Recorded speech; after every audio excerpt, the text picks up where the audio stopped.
దేవుడు ఇప్పుడు మనతో చెప్తున్న మాట ఏమిటంటే, దావీదుకు చూపిన శాశ్వతమైన కృపను నేను మీకు చూపుతాను.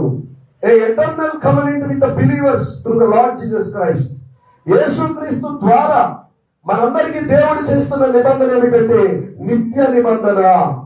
ఇప్పుడు పెళ్లి చేసుకునేటప్పుడు భార్యతో భర్త చెప్తాడు, వ్యాధి ఎందును, బాధ ఎందును, కరువు ఎందును, ఖడ్గం ఎందును నేను నిన్ను వీడు. ఇది మనుషులతో మనుషులు చేసుకునే నిబంధన. ఫ్రెండ్స్ కొన్ని నిబంధనలు చేసుకుంటారు, వాళ్ళు మేరొచ్చు, భార్య భర్తలు మేరొచ్చు. కానీ దేవుడు చేసిన నిబంధన మాత్రం ఆకాశము ఒకవేళ గతించినా గతించవచ్చు, భూమి ఒకవేళ గతించినా గతించవచ్చు. ఆయన మాటలలో పెళ్ళైనా తప్పిపోదు. చెప్పండమ్మా, సున్నా అయినా తప్పిపోదు. ఆయన ఇచ్చిన మాటను నెరవేర్చడానికి దేవుడు సంసిద్ధుడై ఉన్నారు. దేవునికి స్తోత్రం కలుగును గాక. ఇప్పుడు దేవుడు దావీదుతో ఏమని నిబంధన చేశాడంటే, శాశ్వతమైన కృప మీకు చూపుదును.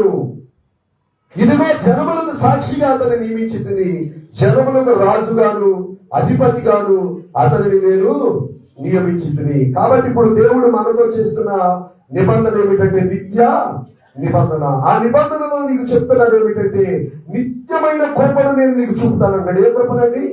నిత్యమైన కృప.